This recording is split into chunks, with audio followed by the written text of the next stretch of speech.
오늘 우리가 살고 있는 이 시대는 혼란과 어둠이 깊어가고 또한 분열과 대립이 극심해지는 그러한 시대를 통과하고 있습니다. 우리가 경험해보지 못했던 세상들, 불안과 두려움이 가득한 세상을 통과하고 있는데, 이럴 때 우리가 하나님의 백성들은 과연 무엇을 해야 될 것인가, 어떻게 살아야 될 것인가, 너무나도 크고 중요한 문제가 아닐 수 없습니다.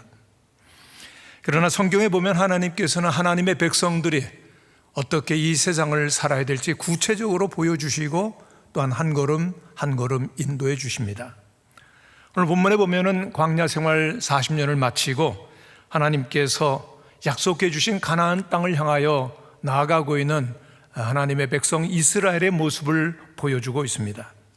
하나님께서 아브라함과 이삭과 야곱에게 언약하여 주신 땅, 젖과 꿀이 흐르는 가나안 땅에 들어가서 저들은 이제 하나님의 나라를 건설해야 된다는 큰 꿈과 비전을 가지고 설레이는 가슴으로 한 걸음 한 걸음 나아가고 있습니다. 이제 하나님께서 허락하실 거룩한 하나님의 나라를 세우며 주의 영광을 드러내리라. 그러나 저들이 가나안 땅에 들어가기 위해서는 먼저 해야 될 일이 있었는데, 가나안 땅을 먼저 정복하고 그 땅에 거주하고 있었던 전쟁에 능한 가나안 7족과의 전쟁을 저들은 반드시 해야만 했었던 것입니다. 저들의 생존과 그리고 미래를 건 양보할 수 없는 싸움입니다. 사랑하는 후손들에게, 자녀들에게 남겨줘야 될 영적 유산을 위해서도 저들은 그 전쟁을 반드시 승리해야 했었던 것입니다. 오늘 하나님의 사람들도 또한 오늘 하나님의 교회도 마찬가지로 새로운 미래를 향해서 나가려고 하면은 반드시 치루어야 되는 영적 전쟁이 있다는 사실을 우리는 외면해서는 안 됩니다. 우리에게 다가오고 있는 이 영적 전쟁을 어떻게 우리는 승리로 이끌어갈 수 있겠습니까? 이스라엘 백성들이 광야를 행진하는 동안 하나님께 놀라운 일을 행하셨습니다. 먼저 애굽에서 저들이 나올 때 홍해를 갈라주시고, 낮에는 구름기둥으로 밤에는 불기둥으로, 또한 저들은 광야에서 만나를 먹었고 반석에서 나오는 샘물로 저들은 힘을 얻고 광야를 행진해서 점점 가나안을 향해 나갈 때 가나안 7족들은 겁에 질렸습니다. 하나님이 함께 하시고 돌보시는 이 민족과는 우리가 결코 싸울 수 없다. 이제 저들은 점점 가나안을 향하여서 나오게 되었을 때 그들은 마음을 잃어버리고 또한 정신을 놓아버릴 수밖에 없었던 것이죠. 결정적으로 하나님께서 너무나도 놀라운 기적을 하나님의 백성을 위해서 행해 주셨는데, 범람하였었던 요단강을 육지와 같이 건네는 놀라운 기적을 행하셨을 때 가나안 7족들은 오늘 1절에 있는 말씀을 보면은 그들의 마음이 녹아버렸고 그리고 또한 정신을 완전히 잃어버렸다고 했습니다. 하나님의 백성과 우리는 싸울 수 없다. 저들은 전의를 다 잃어버렸던 것이죠. 이러한 정보를 들었던 이스라엘 백성들은 용기 백배합니다. 총사령관 여호수아에게 가서 장군님 명령만 하시면 우리가 진격해서 이 가나안 땅을 속히 정복하고 하나님의 나라를 건설할 것입니다. 여호수아도 그 마음속에 그러한 확신이 들어서 우리가 전쟁을 시작하자 지시하려고 했을 것입니다. 근데 하나님께서 잠깐 이 백성들을 멈추어 세우십니다. 왜냐하면 이 전쟁은 이스라엘의 전쟁일 뿐만 아니라 하나님을 대적하고 음란하고 죄악에 관용했었던 가나안 7족을 벌하시는 하나님의 전쟁이었기 때문에 하나님이 함께 하셔야 되는 것이죠. 이스라엘 백성만의 전쟁이 아니라 하나님이 함께 하시고 하나님께서 승리케 하시는 위대한 전쟁이 되기 위해서 하나님께서는 저들에게 필승 전략을 주셨습니다. 그 전략은 무엇입니까? 첫째로 거룩하라고 하는 것입니다. 하나님께서는 대적들이 지금 주목하고 있는 상황 가운데서 그들의 몸에 거룩을 표하는 할례를 행하라고 말씀하셨습니다. 저들은 광야 40년 동안 그 애굽에서 나온 남자들은 할례를 원래 받았었지만은 그들은 광야 속에 있었기 때문에 할례를 받지 못했습니다. 그들은 모두 일제히 할례를 받게 되는데, 할례를 받게 되어지면은 그 장정이라도 적어도 일주일 이상은 꼼짝도 못하게 됩니다. 예리한 고통 때문에 전쟁은커녕 그들이 한 발짝 움직이도 어려운 상황에 처하게 되어집니다. 그러한 상황 가운데에서 이러한 정보가 적에 들어가게 되고 적군들이 일제히 진격해서 습격을 한다고 하면 완전히 전멸할 수도 있는 위태로운 그러한 행위를 하나님은 명하신 것입니다. 하나님께서 적이 보고 있는 가운데서 이들에게 거룩을 표하는 할례를 행하라고 하시는 의미는 무엇이겠습니까? 하나님의 백성에게는 그들의 목숨보다도, 그들이 이 땅에서 생존하는 것보다도 거룩이 더 중요하다고 하는 것입니다. 오늘 하나님의 백성인 우리 그리스도인들에게 하나님께서 무엇을 원하실까요? 우리의 거룩입니다. 거룩이 없이는 우리는 하나님의 사람으로서 결코 한순간도 설 수가 없기 때문입니다. 제가 존경하는 손인식 목사님 1년 고등학교 선배가 되시는데 우리 교회에 오셔서 부흥회를 인도해 주셨었죠. 저도 LA 베델 한인교회 가서 그 부흥회를 인도하는 가운데 손인식 목사님과 대화를 하면서 많은 것을 배우고 가르침을 받게 되었는데 이런 간증 하나를 하셨습니다. 한 번은 LA에서 보스턴에 가서 집회를 하시게 되었는데 비행기로 5시간이 가야 되는 먼 거리입니다. 보스턴의 여러 집회들을 마치고 몹시 피곤했습니다. 그래서 LA로 돌아오시는 그 비행편에 좀 쉬시고 그리고 또한 성경도 보고 영적으로 재충전의 시간을 가져야지 하고 비행 좌석에 앉았는데 옆에 보니까 웬 동양인이 앉아 있습니다. 그러나 워낙 피곤하셨기 때문에 깊은 잠을 청하시고 깨어나서 성경을 보시고 기도하시고 묵상하는 가운데 5시간을 다 보냈습니다. 그리고 LA 공항에 도착을 해서 내리려고 하는 순간에 옆에 있었던 동양인이 유창한 한국말로 말을 하는데 손인식 목사님이시죠? 그러는 겁니다. 깜짝 놀랐습니다. 한국인이었습니다. 그리고 대화가 시작되었는데 이 손인식 목사님이 궁금했었던 것은 아니 나를 아시는데 내 이름도 알고 그런데 왜 5시간 동안 전혀 모른 채 하셨을까?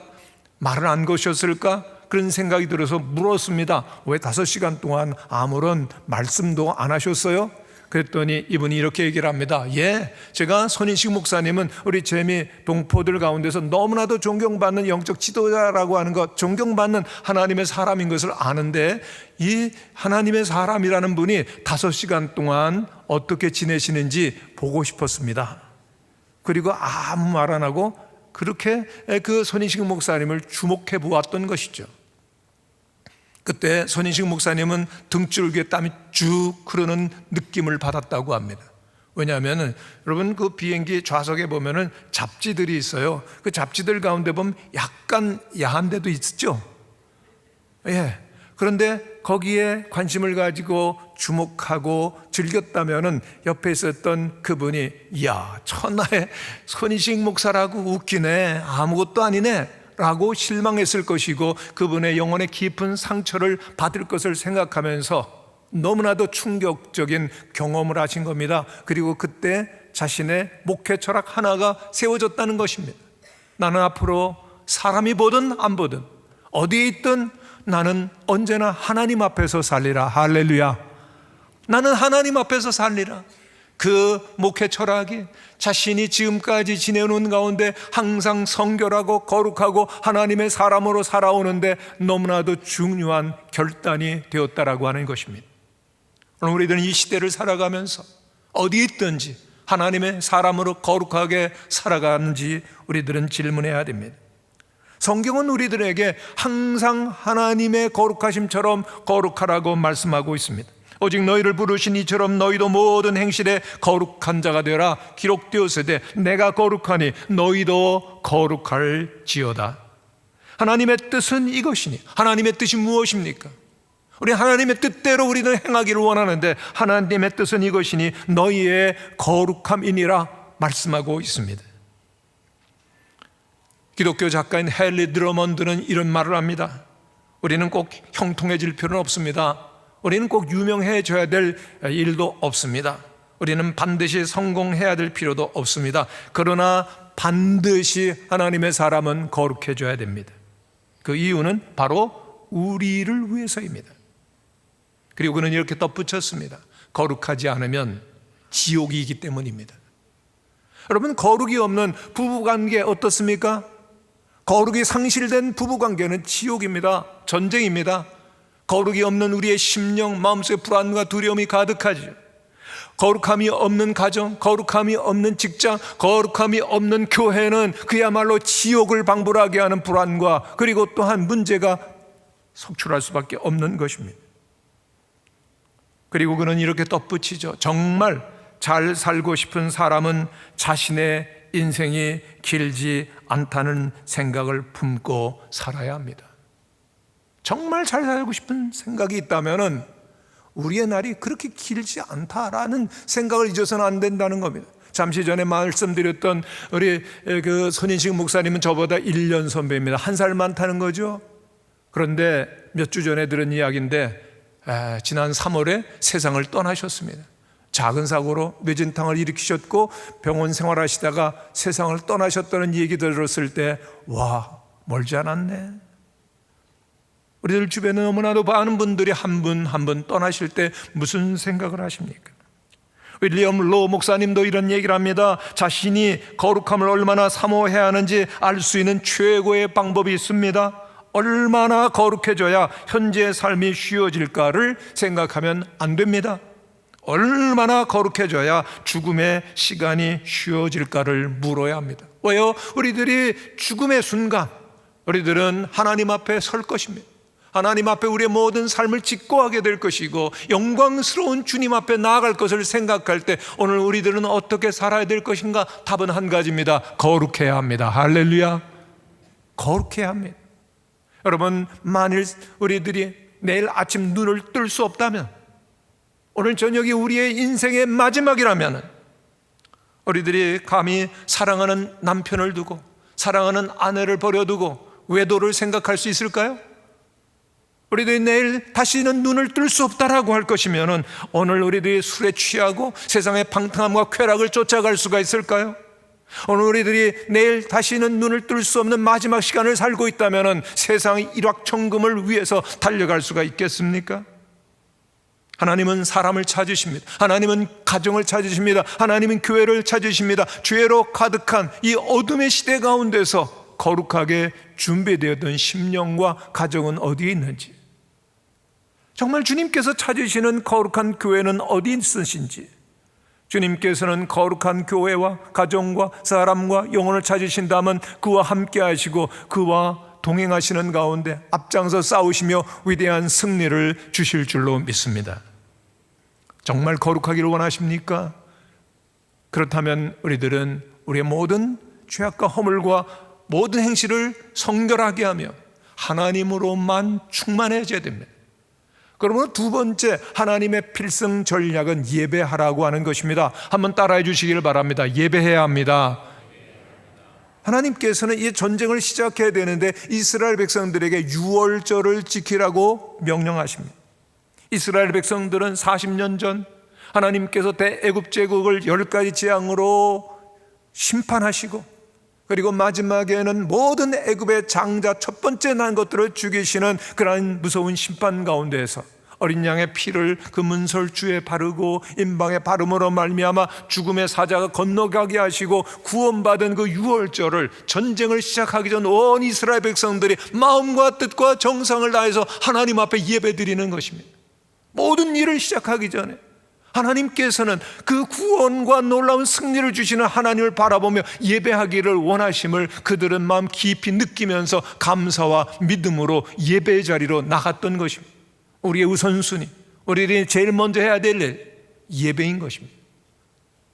우리의 행위에, 우리의 행동, 우리의 모든 결단, 우리의 모든 사업, 우리의 모든 삶에 있어서 우선순위는 바로 예배라고 하는 것을 하나님 말씀해 주시는 것이죠. 저는 작년 말 은퇴를 하면서 은퇴가 뭔지를 경험하게 되었습니다. 여러분, 은퇴를 해보지 않은 분은 말을 하지 마세요. 은퇴가 뭔지를 물론 책도 보고요 많이 연구도 했지만은 은퇴를 하고 나니까 은퇴가 이런 거구나 라고 하는 것을 알게 되었습니다. 저는 40여 년 목사로서 목회하면서 교회를 중심으로 그렇게 살았습니다. 은퇴를 하고 나서 원로 목사가 되었지만은 목사로서의 정체성에 혼란이 왔습니다. 목사는 언제나 교회를 중심으로 성도를 중심으로 말씀을 전하면서 그렇게 살았는데 이제 은퇴 목사가 되고 나니까 모든 것이 다 끝이 나는 것입니다. 아니, 목사인데 설교를 할 수가 없고, 목사임에도 불구하고 목회를 할 수가 없고, 목사임에도 불구하고 성도들과 만날 수 없는데 목사 맞아? 라고 하는 혼란이 온 것이죠. 더 이상 이제는 그 광야에 홀로 버려진 것 같은 외로움과 느낌이 밀려 들어오는데 쉽지 않았습니다. 이제 더 이상 교회도 나를 필요로 하지 아니하고, 더 이상 교인들도 저를 필요로 하지 않은 상황 가운데서 나는 목사가 맞나, 하나님의 사람이 맞는가라고 하는 질문을 왜 안 했겠습니까? 그러다가 2달 반 전입니다. 워낙 무릎이 안 좋았었잖아요. 그런데 은퇴하고 여러 가지 일 가운데서 갑자기 악화되어서 수술을 하게 되었습니다. 인공관절 삽입 수술을 하게 된 것이죠. 큰 수술이었습니다. 수술은 잘 되었습니다만 수술 후 즉각 그 병실에 들어왔는데, 병실에서 그 얼음찜질을 하기 위해서 달아놓은 냉각수가 흐르기 시작했는데 5시간에 계속 흘렀습니다. 완전히 물바다가 되었습니다. 그 멸균실에서 그렇게 드레싱 해놓은 상처에 물이 들어가기 시작하고, 그 다음부터는 열이 펄펄 나고, 그리고 혼미해지고 고통이 계속되는데 얼마나 어려웠는지. 그때가 마침 고난주간이었습니다. 저는 고난주간 중에도 그렇게 고통스러워하면서 정말 예수님의 십자가의 고난에 동참한 일, 이때가 처음이었습니다. 너무 고통스러웠어요. 혼란스러웠습니다. 그리고 감염의 위기가 있고, 그리고 열이 올라가는데 죽음을 생각해야만 했습니다. 아내는 제가 죽으면 어떻게 살까를 염려하기 시작했고, 저는 죽음 앞에서 담담하긴 했지만은 중요한 그 인생에, 그리고 또한 신앙 여정 가운데서 중요한 우선순위를 알게 되었습니다. 죽음이 다가올 때 저에게는 오직 한 분만 있었습니다. 하나님이었습니다. 그때 깨달았죠. 하나님 한 분이로구나. 모든 것이 하나님 한 분이로구나. 하나님께 날 죄와 사망에서 구원해 주셨고, 하나님께 나를 목회자로 불러주셨고, 그동안 40년 동안 하나님에게는 목회해 주셨고, 이제 나에게 한 분 하나님이 남아 계시는데 하나님이 나의 모든 것입니다. 할렐루야. 그 사실을 깨닫고 우선순위가 하나님께 있음을 알고 모든 것이 하나님께 있음을 알게 되면서 감격과 기쁨이 회복되었습니다. 하나님이시로구나. 하나님께서 나를 이 물바다 가운데서 다시금 건져주시고, 또다시 세례를 받게 하여 주시고, 영원히 거듭나고 주님을 바라보게 하시는구나. 그때부터 저와 아내는 진정한 예배가 회복되기 시작했습니다. 아침마다 새로운 생명과 삶을 주신 하나님께 감사하면서 예배하며 살아가는데 요즘은요, 너무 행복합니다. 너무 기뻐요. 그렇게 안 보입니까? 정말 행복한 거예요. 하나님 한 분 앞에 있는 것처럼 행복하고 기쁜 것이 없는 거예요. 하나님이 함께 하시며 하나님 예배하며 바라볼 때 저는 부족함이 없는 것입니다. 그러면서 우리 무학교 성도들이 생각이 나더라고요. 우리 무학교 성도들 죽지만 않는다면 저와 같은 고통을 다 해보면 좋겠다. 여러분, 제가 못된 심정으로 우리 성도들이 이런 고난과 어려움을 겪으면 좋겠다라고 말씀드리는 것이 아닙니다. 고난이 주는 영적인 유익이 얼마나 큰지, 고난 속에서 우리들은 하나님의 놀라운 축복과 하나님의 임재를 경험하며 새로운 삶을 향해서 나아갈 수가 있기 때문인 것입니다. 아빌라의 데레사는 고통에 대해서 이렇게 말했습니다. 고통 중에 우리는 세상을 뒤로하고, 고통 중에 우리에게 도움이 되는 것은 세상에 전혀 없음을 보게 되어집니다. 오직 창조주 하나님만이 우리에게 진정한 위로와 만족을 주실 수 있음을 고통 중에서 보기 때문입니다. 아멘이십니까? 우리들은 안일과 평안과 행복만 원하지만은 하나님께는 때로는 우리를 고난의 길로 들어서게 할 때 감사하며 오직 주님께로 더욱더 가까이 나가시는 우리 모든 성도님들이 되시기를 바랍니다. 성도 여러분, 여러분들 아침에 깨어날 때마다 무슨 생각을 하시는지요? 이 죽을 수밖에 없었던 죄와 죽음에 헤매고 있었던 나를 건져주신 하나님께 대한 감사와 기쁨과 감격이 충만하신지요? 오늘 예배 자리로 나오시면서 우리 성도님들, 정말 나를 구원해 주시고 나에게 새로운 삶을 주신 하나님을 만날 기대와 소망과 그리고 열망 가운데 나오셨는지요? 정말 우리 그리스도인들은, 하나님의 백성들은 핵심을 놓치지 말아야 되는데 핵심이 무엇입니까? 핵심은 궁극적인 만족과 위안을 누구에게서, 그리고 무엇을 통하여서 얻느냐에 있다라고 하는 것입니다. 여러분의 궁극적인 만족과 위안은 어디에 있습니까? 오직 하나님을 향한 진정한 사랑만이 우리의 마음을 붙들 때 하나님은 영광을 받으시는 줄로 믿습니다. 예배가 무엇입니까? 예배는 우리를 죄와 사망에서 건져주시고 영원한 생명을 주신 하나님께 대한 진정한 사랑의 고백이요 감격인 겁니다. 오늘 우리에게 이러한 감격이 있는지 매일매일 우리의 삶 가운데서 예배가 회복되어지는 성도들이 되시기를 바랍니다. 여러분, 나홀로 예배, 가정에서 예배, 직장에서 예배 있어야 되는 것이죠. 새로운 출발 선상 가운데 새로운 일을 시작할 때, 새로운 시대를 열어갈 때 먼저 해야 될 일은 전심으로 하나님을 예배하며 온전히 하나님 앞에 기도할 때 하나님은 우리와 함께 하시며 미래를 열어주시고 승리를 주시는 줄로 믿습니다. 만일 예배가 없다? 내가 알아서 내 능력으로 살아가는 거지. 예배가 없다면 여러분들은 하나님으로부터 멀어져 가는 것이요, 삶은 무의미해지며 무기력해지며 전혀 여러분들의 삶 가운데 승리를 기대할 수가 없는 것입니다. 우리의 가정과 직장과 사회 속에서 월요일에서 토요일까지 오늘 주일 예배를 드립니다마는 여러분들이 매일매일 예배를 드리는 삶이 이어져야만 되는 것입니다. 우리의 삶의 목적이 어디에 있습니까?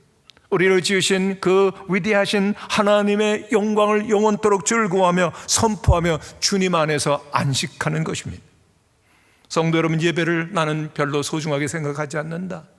예배는 나에게 생명과 의미를 가져다 주지 못한다. 그렇다면 여러분들은 이 땅에서 어떻게 살까요? 당연히 내 지식과 내 능력과 나를 중심으로 내가 살아간다. 그러면 점점 여러분들은 하나님으로 멀어져 가는 것이요, 그리고 여러분들의 인생은 결국은 몰락하고 마는 것입니다. 오직 하나님을 향한 예배가 있을 때 하나님은 우리와 함께 하시며 은혜 가운데서 여러분들의 삶에 쭉쭉 뻗어가는 은혜가 있을 줄로 믿습니다. 광야와 같고 그리고 또한 고통 가운데 있는 것 같을지라도 우리들은 예배함으로 하나님과 함께 승리의 삶을 향하여 나가는 것입니다. 우리의 삶을 돌아보시면서 하나님 어린 양 예수 그리스도의 십자가의 보혈로 참된 예배를 회복하시고 주님과 동행하실 때 하나님께서 우리에게 진정한 승리를 주시는 줄로 믿습니다. 세 번째로 순종하라입니다. 하나님께서 주시는 마지막 필승 전략은 하나님의 말씀에 순종하는 것입니다. 여호수아 총사령관은 이제 전쟁을 위해서 여리고로 나가고 있습니다. 오늘 여리고 여호수아 5장 1절에서 5절까지 말씀을 보았습니다만은 계속해서 5장 전체의 말씀을 오늘 보고 있는데 13절에 있는 말씀을 봅니다. 그가 여리고로 가까이 가고 있었습니다. 이제 내일이면은 전투를 시작해야 됩니다. 총사령관, 영적인 지도자의 마음속에는 남이 알지 못하는 외로움이 있습니다. 그리고 또한 걱정이 태산입니다.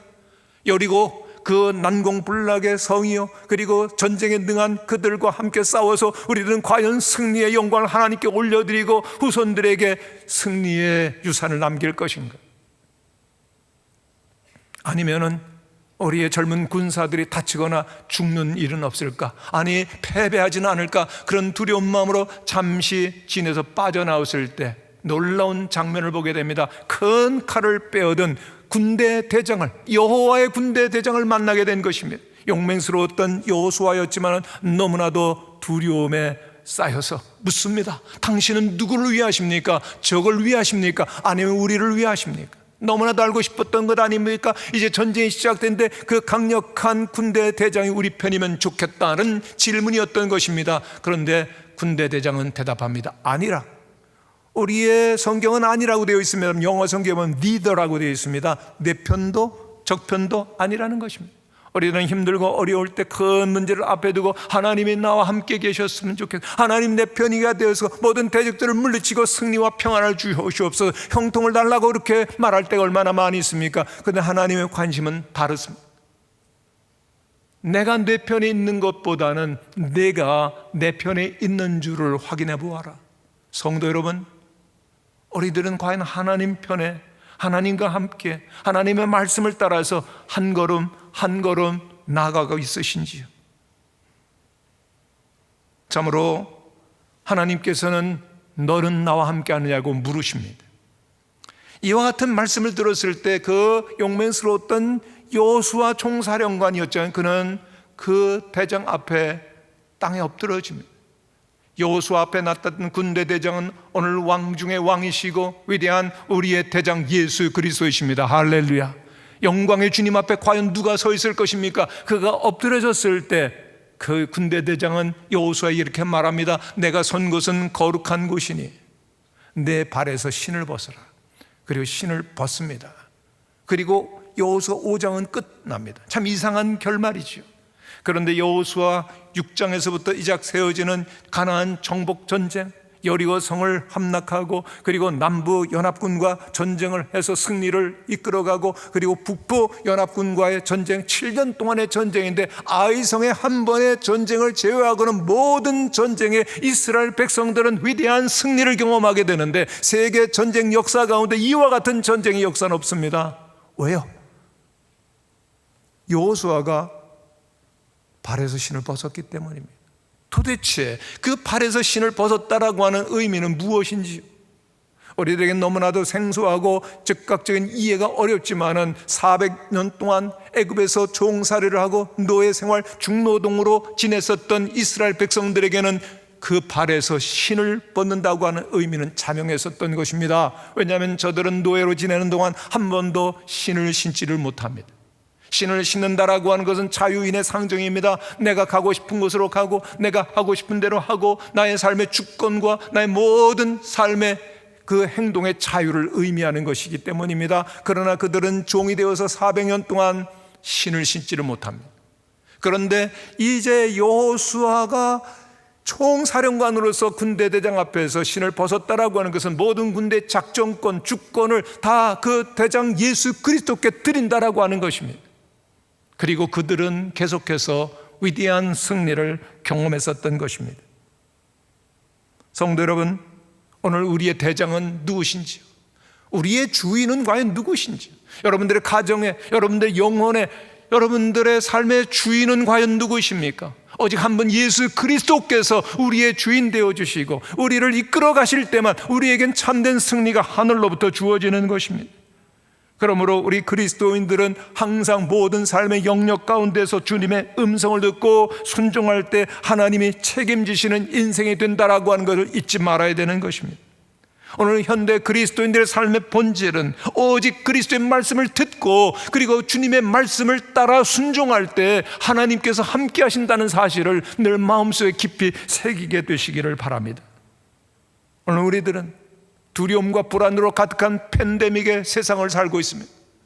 언제 이와 같은 상황이 종료될지 아무도 모릅니다. 전 세계 지구촌에 살고 있는 사람들의 마음속에 불안과 두려움이 가득한 것이죠. 그런데 영적인 대적 마귀는 그런 불안과 두려움을 미끼로 우리 모든 사람들의 영혼을 사로잡으려고 할 때 하나님의 군대인 오늘의 교회, 오늘 그리스도는 해야 될 일이 있습니다. 어둠 속에 생명의 빛을 비추어야 되는 것입니다. 우리에겐 구원이 있습니다. 우리에게는 자유가 있습니다. 우리에게는 소망이 있습니다. 어둠 속에, 절망 속에, 죽음의 그늘 가운데서도 두려워하지 아니하고 세상을 향하여서 나가지 아니하며 구원의 복음을 전해야 될 사명이 있는 것입니다. 그렇다면 우리에게는 늘 주님이 함께 하셔야 될 것입니다. 오늘 우리들의 삶 가운데 항상 잊지 말고 말씀을 부단히 읽으시고 묵상하시고 하나님의 말씀대로 순종하실 수 있는 성도들이 되시기를 간절히 축원합니다. 하나님이 함께 하실 때, 즉 하나님의 말씀을 듣고 순종할 때 하나님은 우리와 동행하시며 우리의 길을 책임져 주시는 것입니다. 16년 전 제 사랑하는 아내가 어느 날 집에 갔는데 완전히 흑빛 두려움과 불안으로 가득했었습니다. 연유를 물어보니까 병원에서 진단을 받았는데 말기암 진단을 받았다는 겁니다. 저희 가정이 늘 행복하고 그리고 기쁨이 가득한 집안이었는데 그날부터 온 집안에 슬픔이 가득하고 어둠이 깃들었습니다. 저도요, 안 우는 사람입니다. 저 우는 거 못 보셨죠? 근데 눈물이 왜 그렇게 나는 뜨거운 눈물이 막 흐르는 겁니다. 이제 잘해줄 때가 되었는데 아니 세상을 떠난다니 어디로 간단 말인가? 도무지 믿어지지 않고 받아들이지 아니하고 눈물이 계속 납니다. 우리 아이들도 마찬가지였습니다. 침대에 엎드려서 애들이 울기를 시작하고 그리고 슬픔이 가득한데요, 우리 둘째 아들이 조금 특별하잖아요. 둘째 아들은 꼭 하루를 울더라고요. 그러더니 엄마한테 와서 이렇게 얘기를 합니다. 엄마, 좋은 데 가면서 왜 울어? 천국 가서 기다리고 있어. 우리도 금방 갈게. 그리고 아빠는 절대로 재혼시키지 않을게. 엄마 생각을 대단히 해요. 근데 큰아이는 굉장히 마음이 어렸습니다. 그때 신학대학원에 들어가기 위해서 그 장신대에서 공부를 할 때인데 너무나도 마음이 무너지는 겁니다. 하나님, 저는 그렇게 믿음이 깊지 않아요.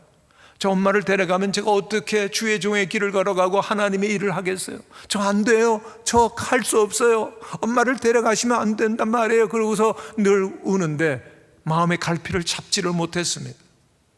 그러던 어느 날 그 장신대에서 그 입시 준비를 하다가 채플 시간, 그 장신대 학생들과 함께 예배를 드리는데 무슨 말씀이었는지 무슨 예배를 드렸는지 생각이 안 나지만은 찬송을 부르는데 은혜가 임했습니다. 십자가를 질 수 있나 주가 물어보실 때 죽기까지 따르리 성도 대답하였다. 우리의 심령 주의 것이니. 거기에서 은혜를 받은 거예요. 우리의 심령 주의 것이니. 모든 것이 주님께로부터 왔고 주님께로 가거니와 우리의 영혼과 우리의 마음과 우리의 심정조차 주의 것이라고요. 그렇다면 모든 것이 다 주님의 것이오니 주님, 제가 하지 못할 일이 무엇이 있겠습니까? 슬픔과 고통 속에서도 우리의 심령도 주님의 것임을 알고 십자가를 지고 주님의 길을 걷겠노라고 그렇게 와서 간증했었던 아들의 모습이 잊혀지질 않습니다. 아내는 짧은 동안 5kg가 빠졌어요. 놀라지도 않으시네. 정말 어려웠던 시간입니다. 그리고 23일 시간이 지나서 큰 병원에서 진단 결과가 나왔는데 오진이었습니다. 정말 저희 가족은 다시금 기쁨을 되찾고 그리고 하나님 앞에 살게 되었는데 23일 기간 동안 하나님께서는 저희 가족에게 물어보셨습니다. 이래도 나의 길을 걷겠느냐? 이렇게 고통스럽고 어려움이 있고 다 모든 것을 잃는다 할지라도 나의 종의 길을 걸어가겠느냐? 하나님께서는 우리들을 사랑하십니다. 우리들을 거룩함으로 순종으로 부르십니다. 여러분, 거룩함이라고 하는 것은 하나님과의 관계를 의미하는 것이죠. 우리들이 진정 하나님의 크신 사랑에 감격하고 감사한다면 하나님의 뜻이 무엇이든지 우리들은 하고 싶어질 것입니다. 그렇습니다. 참된 거룩함의 본질은 하나님을 진정으로 사랑하는 것입니다. 우리는 하나님을 사랑하면 사랑할수록 그만큼 더욱더 주님의 뜻대로 살고 싶어지는 것입니다. 사랑할 때 사랑하는 사람의 뜻대로 해주는 것이 맞지 않습니까? 성경은 말씀합니다. 한때 하나님의 기름 부으심을 받고 위대한 왕으로 섰지만은 교만해서 하나님을 떠나고 불순종의 길을 걸어갔을 때 하나님께서는 사무엘 선지자를 통해서 사울에게 이렇게 하나님의 마음을 전하십니다. 여호와께서 번제와 다른 제사를 그의 목소리를 청정하는 것을 좋아하심과 같이 좋아하겠나이까? 순종이 제사보다 낫고 듣는 것이 숫양의 기름보다 나으니이다. 한번 따라해 주시기를 바랍니다. 순종이 제사보다 낫습니다. 오늘 우리들이 이 예배 자리에 와서 마음과 뜻과 정성을 향해 예배 드리는 것도 소중하지만 주님께서는 우리의 매일매일의 삶 가운데서 불신과 그리고 핍박과 조롱이 있다 할지라도 하나님의 사람으로 하나님의 뜻에 순종할 수 있겠느냐라고 우리에게 물어보시는 것입니다. 하나님은 사람을 찾으십니다. 지금 우리가 살고 있는 시대는 점점 마지막 때가 되어갑니다. 하나님은 찾으세요. 누가 나의 거룩한 자인가? 누가 나를 예배하는 자인가? 누가 나의 말씀대로 순종하며 하나님의 거룩한 사람으로 마지막까지 설 것인가? 하나님께서는 우리에게 위대한 승리를 주시기를 원하십니다. 여러분들의 영혼과 가정과 후손이 거룩한 하나님의 사람들로 승리하게 되기를 간절히 축원합니다. 우리 무화교회가 이제 새로운 시대를 열어가면서 하나님 앞에 아름다운 승리의 영광을 올려드리기를 간절히 축원합니다. 이를 위해 하나님 명령하십니다. 거룩하라, 예배하라, 순종하라. 항상 하나님 앞에서 순결하시고 하나님을 바라보시고 하나님의 뜻이라면 나를 부인하고 십자가를 지고 주님을 따를 수 있는 사람이 될 때 하나님은 우리의 앞장서시고 위대한 승리를 주실 줄로 믿습니다.